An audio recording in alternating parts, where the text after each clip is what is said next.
যখন বিশ্বাস ভেঙে যায় তখন শব্দের আর্তনাদ থাকে না, থাকে শুধু নীরবতা। সেই নীরবতাই মানুষকে ভেতর থেকে মেরে ফেলে। আমি অনেকদিন সেই নীরবতায় বন্দি ছিলাম।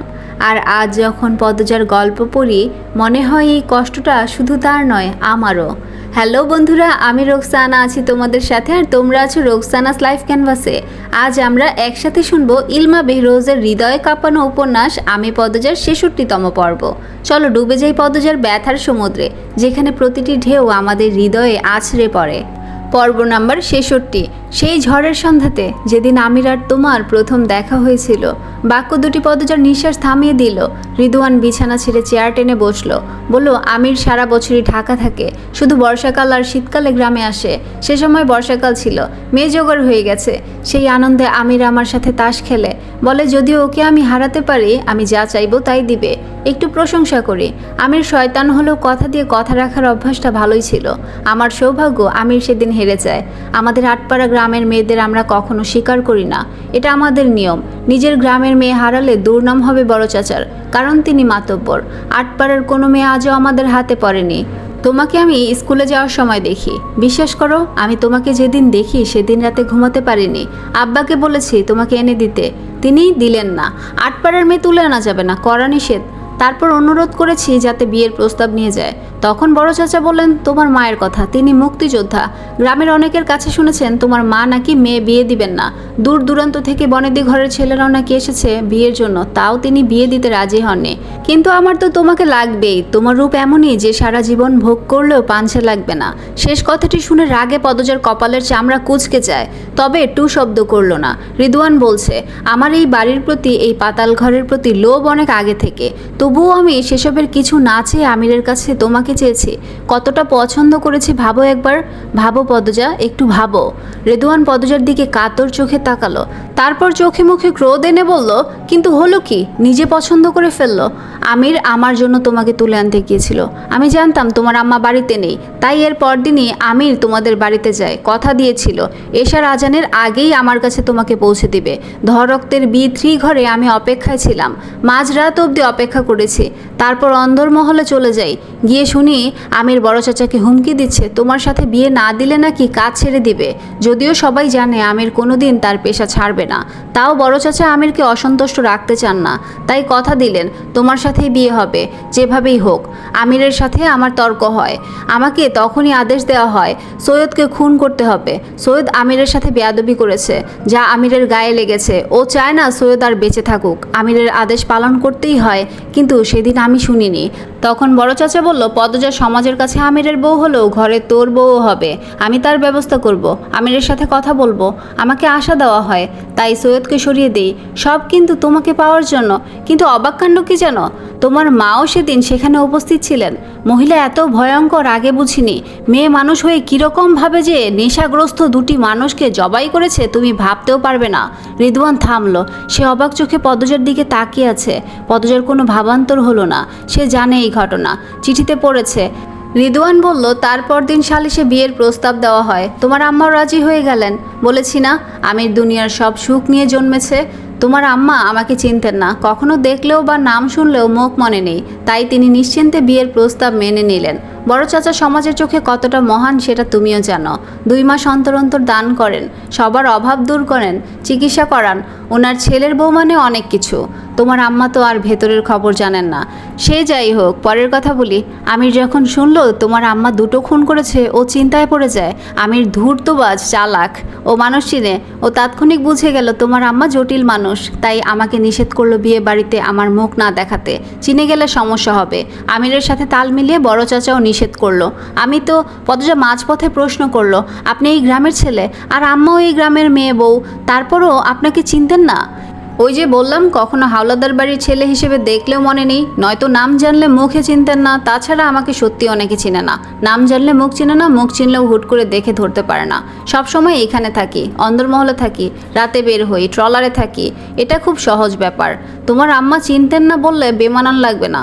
আর শুনেছি তোমার আম্মা নাকি সমাজের দিকে চোখ দিতেন না তেমন, নিজের সংসার আর 3 মেয়েকে নিয়েই থাকতেন। কথাগুলো অবহেলার স্বরে বলে রিদওয়ান থামলো। পদজা কিছু বলল না। রিদওয়ান ভ্রু কুঞ্চন করে বলল, কোথায় যেন ছিলাম? পদজা জবাব দিল না। রিদওয়ান মনে করার চেষ্টা করলো, মনে পড়তেই আবার বলা শুরু করলো। আমিরের কথা মতো সে হেমলতাকে মুখ দেখায়নি, যায়নি ও বাড়িতে। বিয়ের 2 দিন আগে মেয়েগুলোকে ঢাকা চালান করে দেওয়া হয়, সেখান থেকে আলমগীর আমিরের কথা মতো পাচার করে দেওয়া হয় বিদেশে। মৃত মেয়েগুলোকে ফেলে দেওয়া হয় বড় বড় নদীতে। একটা মেয়ে রয়ে যায়, সে মেয়েটিকে পদজা আর আমিরের বিয়ের আগের দিন রাতে হত্যা করা হয়। তারপর আমিরের কথা মতো হাবলু আর রিদওয়ান চলে আসে হাওড়ে। অন্দরমহলে তখন আমিরের গায়ে হলুদের উৎসব চলছিল। হাওড়ে তখন তীব্র স্রোত, বাড়ি ফেরার তারাও ছিল। আবার মেয়েটি অনেক দূরের, তাই হাবলু মেয়েটিকে নদীর শেষ মাথায় ও হাওড়ের শুরুতে ফেলে দেয়। তখনই খেয়ালে পড়ে আরেকটি নৌকা, সেখানে মোড়ল বাড়ির পরিবার ছিল। রিদওয়ান ট্রলারের ভেতরে ছিল, সে হাবলুকে তাড়া দেয় দ্রুত ট্রলার ঘুরাতে। তারপরের কাহিনী পদজার জানা। পুরোটা শুনে পদজা অবাক হয়ে যায়। সে হতবম্ব হয়ে প্রশ্ন করলো, আর আর হানিফ মামার ব্যাপারটা? রিদওয়ান খুব বিরক্তি নিয়ে বলল, এসব ছোটোখাটো ব্যাপার, ওই শালা আমাদের সাথেরই লোক ছিল। তারপর আধিপত্য দেখানো শুরু করে, টাকা চায় অনেক, আমিরের উপর কথা বলা শুরু করে, হুমকি দেয়, তার চাহিদা বেড়ে যায়। অনেক দিন সহ্য করার পর একদম উপরে পাঠিয়ে দিই। রিদওয়ান হাসলো, যেন খুব মহৎ একখানা কাজ করেছে। তারপর আবার বলল, প্রান্তর আব্বা আর আব্দুল এদের নিয়েও প্রশ্ন করবে নাকি? এদের কথা জেনে তোমার লাভ নেই, দুজনই সব জেনে ফেলার কারণে মরেছে। সহজ হিসাব, প্রান্তর বাপ আমিরের হাতে, আব্দুল আমার হাতে। এসব বাদ দাও, আমরা আমিরের কথাতে চাই, তোমাকে শুধু আমিরের গল্প শোনাবো। রিদওয়ানের কাছে কথাগুলো যেন কত স্বাভাবিক, যেন মশা মারার গল্প বলছে। পদজা ভীষণ অবাক হচ্ছে, এই হাওলাদার বাড়ির আজ তার গায়ে এত আগে থেকেই লেগেছিল। হানিফকে খুন করতে গিয়ে তার মা খালি হাতে ফিরে আসে। তারপর দিন হানিফের লাশ পাওয়া যায়, অথচ তার মা খুন করেনি। প্রান্তর বাপ খুন হয়, প্রান্ত মুন্না থেকে প্রান্ত হয়ে ওঠে, তাদের ভাই হয়ে ওঠে। আমির শিকার করতে এসে তার প্রেমে পড়ে যায়, বিয়ে ঠিক হয়। বিয়ের আগের দিন রাতে নদীতে লাশ পাওয়া যায়, তারপর অবশেষে বিয়ে হয়। সব কিছু এক সুতোয় গাঁথা। এ কেমন যোগসূত্র? পদজার মাথা ভন ভন করতে থাকে। এতদিন একটা চক্র তার আশেপাশে শব্দ তুলে ঘুরপাক করছিল। সে শব্দ ঠিকই শুনেছে, তবে তার উপস্থিতি ধরতে পারেনি। রিদওয়ান বলল, বিয়ের দিন রাতে বড় চাচার কথায় ভরসা রেখে তোমাকে ছুঁয়েছিলাম, ভেবেছিলাম আমির কিছু বলবে না, কিন্তু হলো কি, সে তো তোমার রূপে একেবারে কুপোকাত। তারপরের ঘটনাও বোধহয় জানো, আমির আষ্টে পৃষ্ঠে তোমাকে আগলে রাখা শুরু করে। এক সময় বিভিন্ন কার্যকলাপে তোমার সন্দেহ হতে থাকে। এই ব্যাপারটা আমিরকে চিন্তায় ফেলে দেয়, পাহারাদার বাড়িয়ে দেয়। তোমার উপর নজর রাখার জন্য রেখে দেওয়া হয় লতিফাকে। তাই আমিরের সাজানো দেয়াল ভেঙে পৌঁছাতে পারোনি পাতাল ঘরে। তোমার আম্মা নাকি চোখের দৃষ্টি দেখে মানুষ চিনতে পারেন। কার মুখ থেকে যেন আমির শুনেছিল। ব্যাপারটাকে গুরুতরভাবে নিয়ে নেয় আমির, সে কোনো ঝুঁকি নিতে চায় না। তোমার আম্মাকে নিয়ে একটু ভয়ও ছিল। মহিলার চাহনি, কথাবার্তা খুব বেশি ধারালো আর সজাগ। আমির পরিকল্পনা করে তোমার আম্মার গলাটা আলাদা করে দিবে। মাঝপথে কাটা রাখা ভালো না। এটা কিন্তু আমার কথা না, আমিরের কথা। রিদওয়ান পদজার মুখের ভঙ্গি দেখার জন্য তাকালো। পদজার চোখ দুটো অগ্নিমূর্তি ধারণ করে। আমির হাওলাদার তার মাকে খুন করতে চেয়েছিল। রিদওয়ান পদজার মেজাজ আঁচ করতে পেরে বলল, এমনকি খুন করতেও গিয়েছিল। পদজা চকিতে তাকালো, তার চোখের জল টলমল করছে, সেই সাথে লাল হয়ে উঠেছে। রিদওয়ান বলল, ঘটনাটা তোমার বিয়ের কয়েকদিন পরের। সেখানে গিয়ে জানতে পারলো তোমার আম্মার কি এক রোগ হয়েছে, মরে যাবে, সব ভুলে যাবে। সম্ভবত তোমার আম্মা তোমার আব্বার সাথে কথা বলছিল। আমার ঠিক মনে নেই, অনেক আগের ঘটনাটা তো। তাই আমির তার পরিকল্পনা বাদ দিল। কয়েকদিন পর তোমাকে নিয়ে ঢাকা চলে যাবে। এখন আর এসব করে লাভ নেই, কয়েকদিন পর এমনিতেই মরে যাবে। তবে যদি না মরতো তাহলে কিন্তু আমিরই খুন করত। এই হলো তোমার সোহাগের স্বামী। রিদওয়ানের ঠোঁটে তিরস্কারের হাসি। কি যে আনন্দ হচ্ছে তার, শুধু পদজা জানে তার কি পরিমাণ কষ্ট হচ্ছে। আমিরের প্রতি রাগ, ঘৃণা নিঃশ্বাসের সাথে পাল্লা দিয়ে বাড়ছে। এই মুহূর্তে তার যদি হাত পায়ের বাঁধন খোলা থাকতো, তবে সে রিদওয়ানের এই গা জ্বালা হাসি চিরতরে বন্ধ করে দিয়ে আমিরকে শেষ করে দিত। রিদওয়ান হই হই করে উঠল, আরে আরে বাকি আছে তো, থেমে গেলে তো চলবে না। যেদিন তোমার ম্যাট্রিক পরীক্ষার ফলাফল দিল, সেদিন তোমার আম্মা প্রথম আমাদের বাড়িতে আসেন আর আমাকে দেখে চিনে ফেলেন। বিচক্ষণ বুদ্ধিমতী মহিলার মস্তিষ্ক নাড়া দিয়ে ওঠে। তিনি তোমাকে নিয়ে ভয় পান বোধ হয়। আমি রাতে 2য় তলায় হাঁটছিলাম রুম্পা ভাবির ঘরটা নজরে রাখার জন্য। ধীরে ধীরে হাঁটছিলাম, তাও সেই শব্দ তোমার মায়ের কানে চলে যায়। তিনি বেরিয়ে আসেন, আমাদের কথা হয়। উনি তোমার ভবিষ্যৎ নিয়ে ভেঙে পড়েন। মা হিসেবে এমনটাই হওয়ার কথা। শেষ রাতে আমি আর আমির ছাদে ছিলাম। আচমকা দেখি তোমার আম্মা জঙ্গলের ভেতর ঢুকছেন। কত সাহস! মেয়ের শ্বশুর বাড়িতে প্রথমবার এসেই সন্দেহ করে পুরো বাড়ি ঘোরা শুরু করেছেন। বিন্দুমাত্র ভয় ডর নেই, জঙ্গলের ভেতরই আমাদের সব। তখন এত নিরাপত্তা ছিল না, তাই আমির ছুরি নিয়ে তোমার মায়ের পিছু ধাওয়া করে। লক্ষ্য ছিল যখনই তোমার আম্মা টের পাবে কিছু, তখনই ঝাঁপিয়ে পড়বে। কিন্তু তোমার আম্মা পুরো জঙ্গল ঘুরেও কিছু ধরতে পারেননি। এটা তোমার আম্মার ভাগ্য, নয়তো ওখানেই মরতে হতো। এখানেই কিন্তু সব শেষ নয়। তোমরা ঢাকা যাওয়ার পর উনি আরও দুবার লুকিয়ে এই বাড়িতে ঢুকেছিলেন। 2বার হাবলু ওনার পিছু নিয়েছে। আমি আমিরকে চিঠি লিখি, তখন আমির জানালো আরেকবার তোমার আম্মা যদি এখানে আসে সঙ্গে সঙ্গে যেন মৃত্যু উপহার দিয়ে দেয়। কিন্তু তিনি আর আসেননি। কিছু না পেয়ে বিশ্বাস করে নিয়েছিলেন এখানে কিছু নেই, এই বাড়িতে গোপন কিছু নেই, নয়তো অসুস্থ হয়ে পড়েছিলেন। কিছু একটা হবে, জানি না অত। তোমার মায়ের ভাগ্য ভালো, 2বার মেয়ের জামাইয়ের হাতে খুন হতে গিয়েও হয়নি, 2বার হাবলুর মতো জাত খুনির হাতে খুন হতে গিয়েও হয়নি। ওনার মৃত্যুটাই লেখা ছিল রোগে। সে যাই হোক, দেখো আমির জানতো তোমার মা তোমার কতটা প্রিয়, তবুও কিন্তু নিজের স্বার্থ দেখেছে তোমার মাকে খুন করতে চেয়েছে। এমন মানুষকে তুমি ভালোবেসেছো, রাগ হচ্ছে না ভেবে? পদজা নির্বাক বাঘারা, তার ভেতর বিন্দুমাত্র ভালোবাসার অনুভূতি যেন নেই। রিদওয়ান আবার বলতে শুরু করলো, আমির তোমার মায়ের মৃত্যুবার্ষিকী আর বোনের বিয়ের জন্য এখানে আসেনি। তুমি ভাবছো সব কাজকর্ম ফেলে শুধু তোমার মন রাখতে এসেছে, এটা মিথ্যা। ও এখানে এসেছে বিপদে পড়ে। কুয়েত থেকে বড় অঙ্কের টাকা অগ্রিম নিয়েছে 6 মাস আগে। বিনিময়ে 30টা মেয়ে দিতে হবে। মেয়েগুলোর গায়ে একটু দাগও থাকতে পারবে না। মেয়ে দেওয়ার কথা ছিল 1 মাস আগেই। আমরা অনেক চেষ্টা করেছি, পারিনি। সব মানুষ চালাক হয়ে গেছে, এমন কখনো হয়নি। এইবার সব ওলটপালট হয়ে গেছে। আমিরের উপর চাপ আসতে থাকে, ও টাকাগুলো খরচ করে ফেলেছে। কি করেছে কে জানে। কুয়েত থেকে হুমকি এসেছে আরও 1 মাসের মধ্যে 30টা মেয়ে দিতে না পারলে আমাদের সম্পর্কে সব প্রমাণ বাংলাদেশ পুলিশ ঐক্যতে পাঠাবে, যেভাবেই হোক আমাদের ধ্বংস করবে। ওরা খুব ক্ষমতাশালী, বিশ্বের অনেক উন্নত দেশের সাথে তাদের চক্র সামিল আছে। আমরা সবাই এখন একটা ঝড়ে আছি, বিশেষ করে আমির আর ওর বাপ। তাই আমির এখানে এসেছে। 1 মাস শেষ হওয়ার আর 12 দিন বাকি। মেয়ে পাচার করতে হবে 8 দিন পরই। মেয়ে জোগাড় হয়েছে 9 জন। যেভাবেই হোক আমাদের 21টা মেয়ে লাগবে, তাই এখন খুব চাপ। আর মরার উপর খাড়ার ঘা হিসেবে উপস্থিত তুমি। রেদওয়ান শব্দ করে হাসলো, তার হাসি যেন থামছে না। পদজা তীক্ষ্ণ স্বরে বলল, ধ্বংসের লক্ষণ শুরু হয়েছে। 200 বছর চলেছে, আর কত চলবে? কিন্তু আমরা সেটা হতে দিব না। আমি তো দিবই না। আমার জীবনে কিছু বলতে শুধু এই অংশটাই আছে, বেঁচে থাকার একটাই অংশ। যে মেয়েগুলোকে মেরেছেন তাদের না মেরে পাচার করে দিতে পারতেন, সেটা কেন করেননি? পদজার ভেতর অপ্রতিরোধ তুফান চললেও কণ্ঠ শান্ত। রিদওয়ান স্বাভাবিক স্বরেই জানালো কেন তারা এই মেয়েগুলোকে পাচার করতে পারছে না। মেয়েগুলো 2 মাস ধরে এখানে আছে। প্রথম 15 দিন বীভৎস ধর্ষণে এদের অনেক ক্ষতি হয়ে গেছে, শরীরে বিভিন্ন দাগ বসে গেছে। তখন তারা জানতো না তাদের মেয়ের অভাব পড়ে যাবে। তারপরও 1 মাস ওষুধপত্র দিয়ে মেয়েগুলোর ক্ষতিপূরণের চেষ্টা করেছে, হয়নি। তাই বিগত 5 দিন ধরে তারা তাদের রীতি অনুসারে মেয়েগুলোকে পিটাচ্ছে। আজ 2টো মেয়ে মারা গেছে। আগে লাশই ফেলে দেওয়া হতো, 5 বছর ধরে টুকরো টুকরো করা হয়। এটাও আমিরের বুদ্ধি, যাতে কোনো মানুষের চোখে না পড়ে আর পুলিশও শনাক্ত করতে না পারে।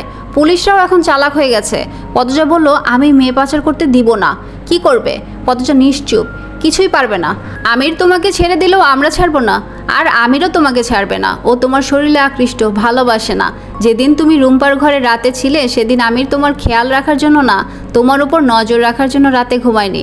রুম্পা কখন কি বলে দেয় সেই ভয়ে। রুম্পাকে খুন করার পরিকল্পনাও আমিরের। ও বাবলুকে পাঠায়, হাবলুর ভাই বাবলু। দুজনই বংশগত জাত খুনি, কিন্তু গিয়ে দেখে আলমগীর ভাইয়া তার বউকে নিয়ে পালাচ্ছে। তবুও বাবলুর সাথে ওরা পারতো না।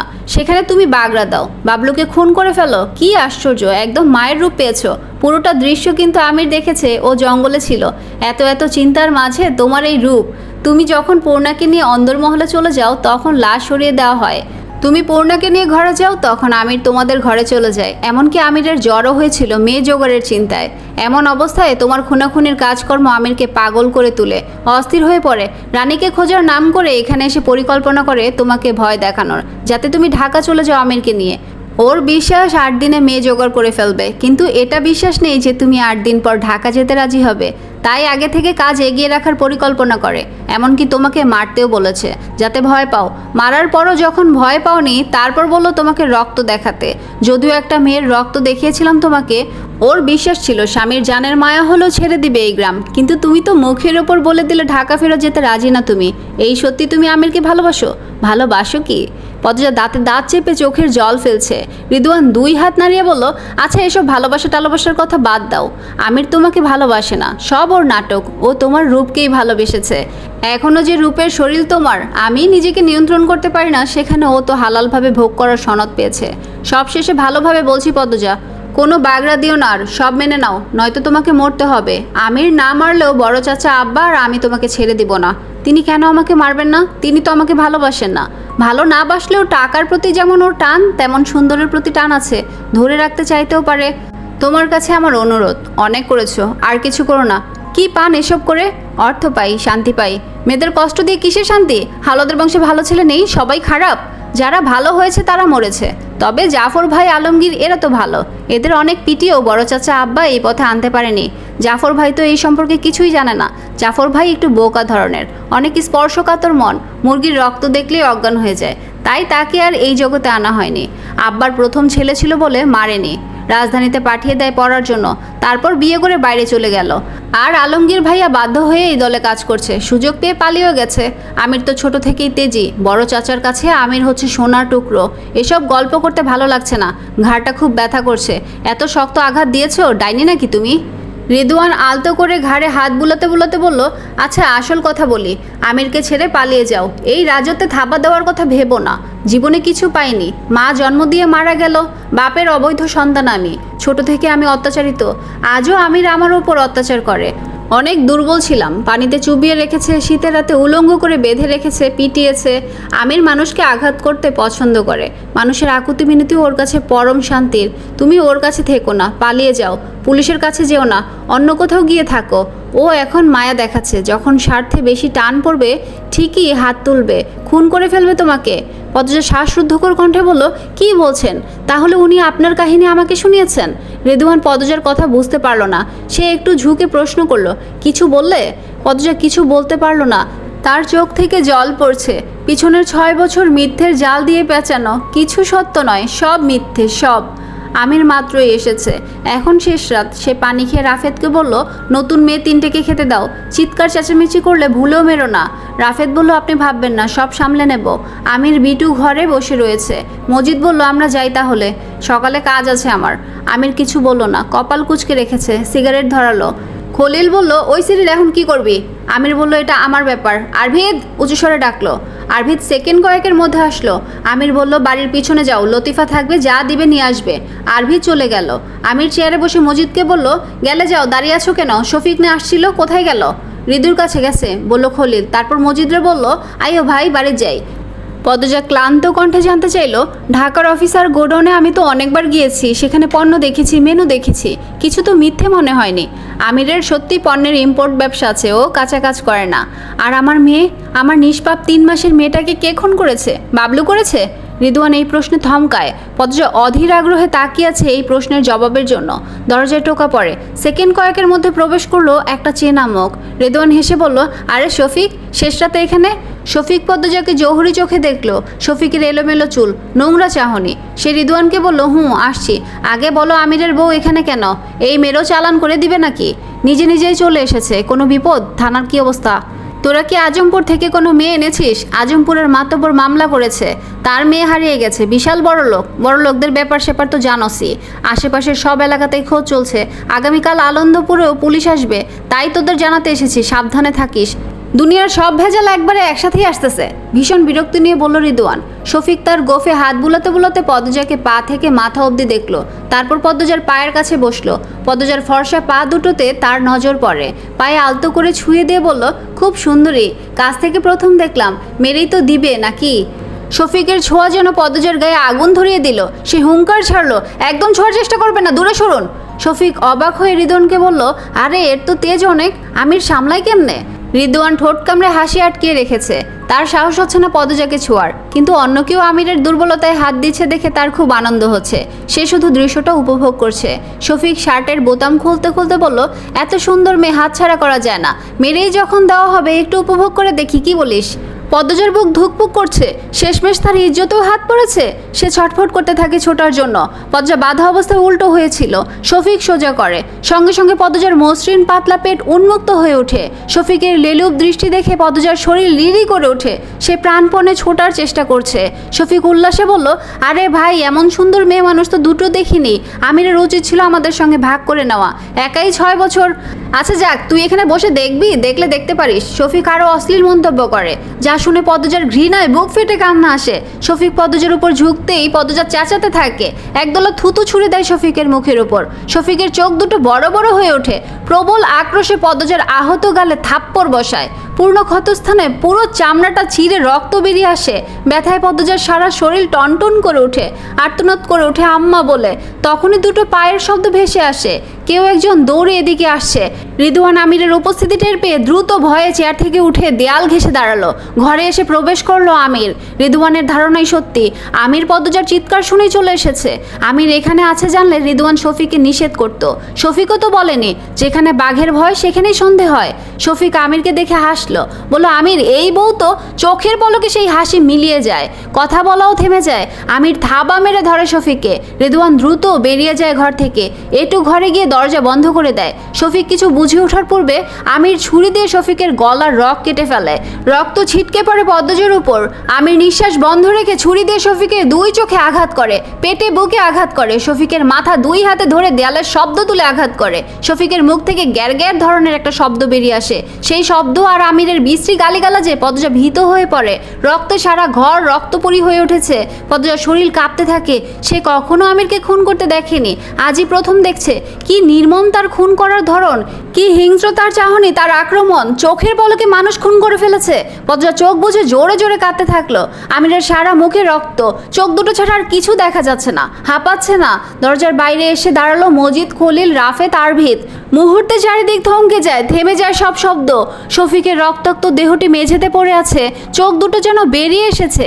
গলার রগ থেকে ছিটকে রক্ত বের হচ্ছে। যে কোনো সাধারণ মানুষের কাছে এই দৃশ্য দেখা মানে এই মুহূর্তে মৃত্যুবরণ করা, গড়গড় করে বমি করা। পদ্মজার সারা শরীর কাঁপছে। এমন মানুষের সাথে সে কিছুতেই পারবে না। মুহূর্তের ঘটনায় সে হার মেনে নিয়েছে। মনে প্রাণে নিজের মৃত্যু চাইছে। এই মুহূর্তে মনে ভয় ছাড়া আর কিছু নেই। ভালোবাসা, রাগ, ঘৃণা, ক্রোধ কিছু নেই। সে শুধু ভয় পাচ্ছে।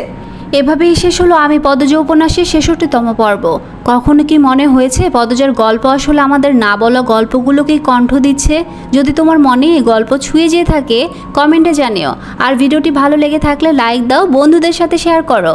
আর নতুন হলে অবশ্যই চ্যানেলটি সাবস্ক্রাইব করে পাশে থাকো, বেল আইকনটি অন করে রাখো।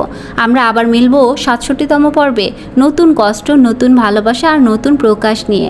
ততদিন পর্যন্ত হৃদয়ের সাথে হৃদয় মেলানো থাকুক। ভালো থেকো সবাই। আল্লাহ হাফিজ।